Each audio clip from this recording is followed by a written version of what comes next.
Hi, welcome back.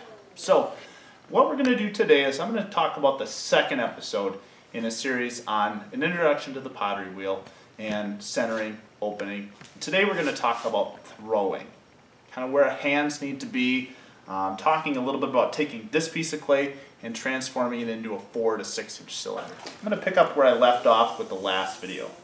I've already gone ahead and centered my clay, I've opened it up, checked my bottom thickness so it's 1/4 of an inch, and I've raked my bottom.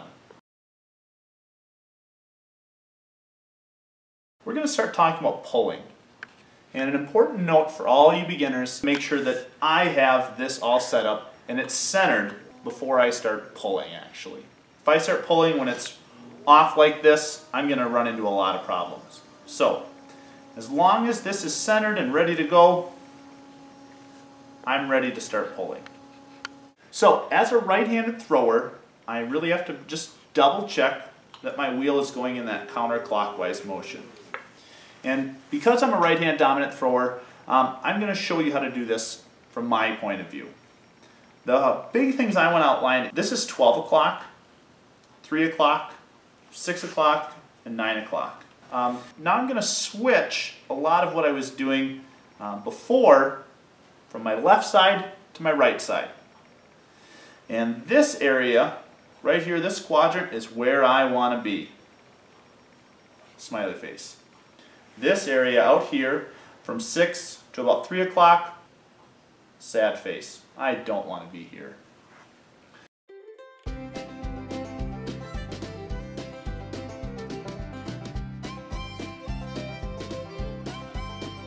I want to think about how my arms naturally fall. My right hand is going to fall right in between that 3 and 6 o'clock, right about there. So, my hands have two roles. My right hand is for applying pressure, my left hand is for stability, so that when I push the clay against that and pull up, the clay moves up and not just in. So, let's take a look at how our hands are going to be held. With my right hand, I'm going to bend my finger Until it's kind of a hook, and then I'm going to put my thumb right inside of that first knuckle. And this is going to be a stable area, just like pulling up a zipper, and that's exactly the motion that I'm going to think about as I pull that clay from the bottom to the top. My left hand is going to be just like I'm shaking somebody's hand, but turned. And so that they match up, and you can see this right across from each other.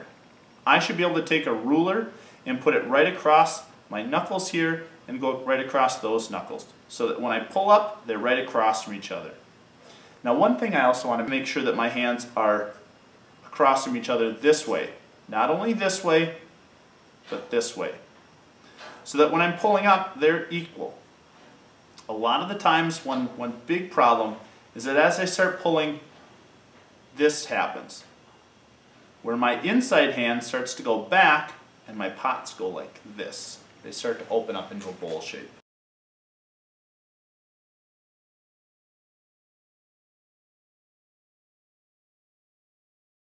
For pulling those first few pulls, I'm going to use my right hand with my pointer finger bent and my thumb inside that first knuckle. And my left hand is going to be right across. So that first knuckle draws a line right in my pointer finger on my left hand. And I'm going to use my thumb right here to brace so that as I pull up, they work together. So let's try it. I'm going to add a little bit of water.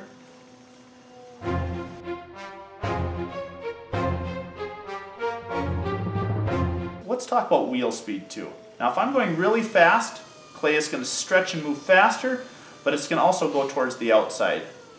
So I want to think about anywhere around 50% of my wheel is where I want to pull. Too slow, and I have to be really, really steady. Too fast, and I run the risk of it opening up. So 50% is pretty close.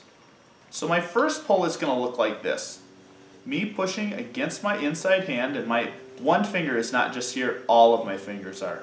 If your fingers don't sit flat, just pull them up like this so they're flat across the bottom. So as I pull, I'm pushing that clay against my inside hand, and you should start to see it getting a little bit taller. Now, I'm not trying to move it all in one pull. This is a gradual process. So I'm moving from the bottom to the top, and I'm going to do this a couple of times. So I'm going to grab now and pushing against my left hand, making sure that it's not pushing out, but it's just staying put right there, and I'm pulling the clay up against it.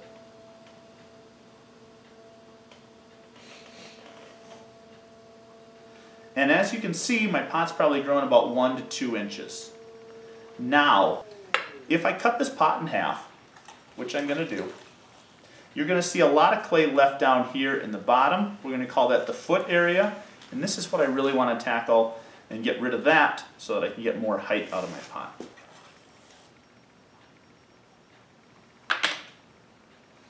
So when I look at this pot right now, I see a lot of clay left here in the bottom. And I want to move that in. So I'm going to show you a little trick to get rid of some of this clay, push it farther back in so that I can get a little bit more height.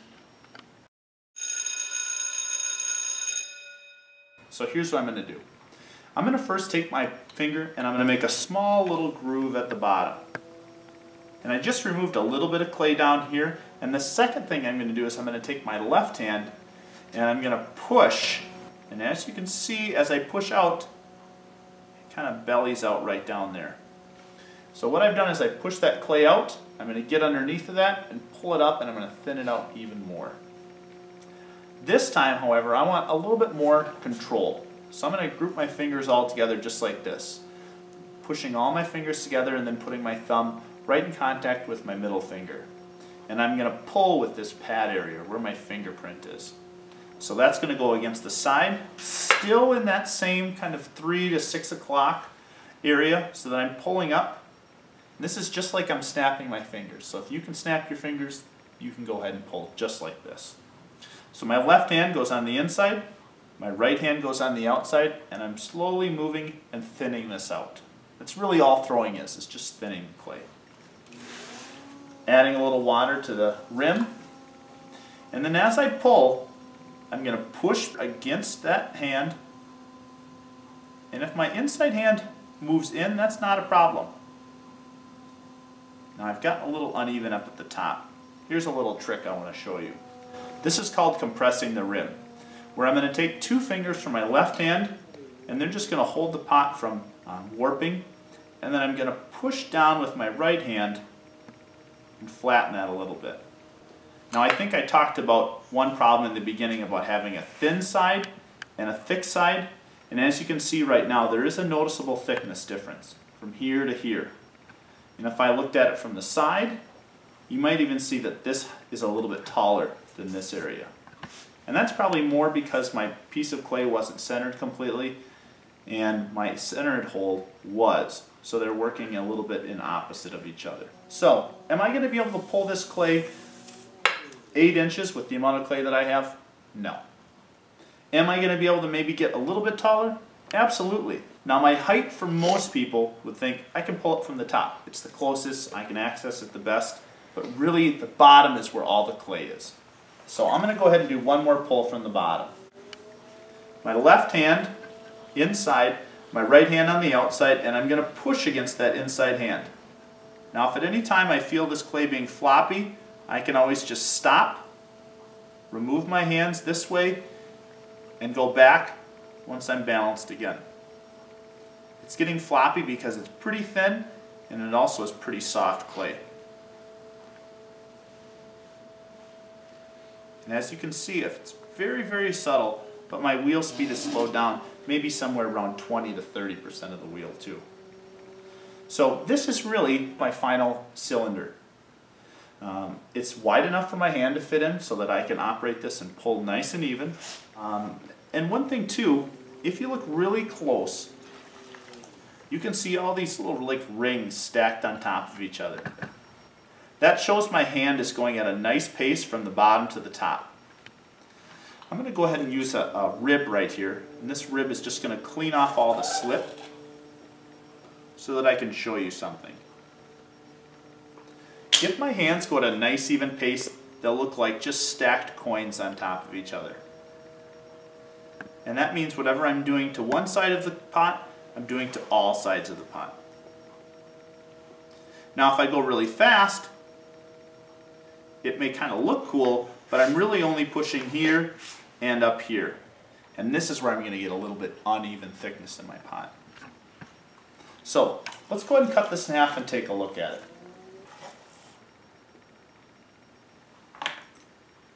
So if I look at a profile of this pot right now, it's pretty even thickness all the way throughout.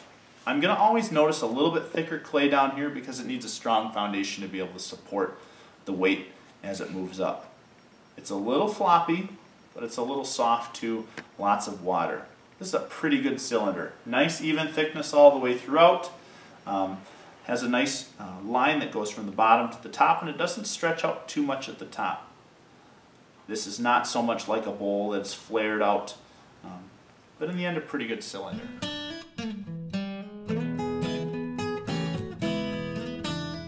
Now I really wish I could tell you that you're going to be throwing perfect bowls the first time, but it's not going to happen. This is really a technique based on repetition. The more you throw, the better you will throw. The more you will understand how clay works and kind of the limits of what you can push it. So, think about the questions that you have. Share them with me. Let me know either through an email or in person, and that's really going to help me direct how I can better create small little video demonstrations of kind of common problems that every beginner thrower has. And the more I can address these, the more I can kind of share some solutions with you. So, happy throwing and enjoy the wheel.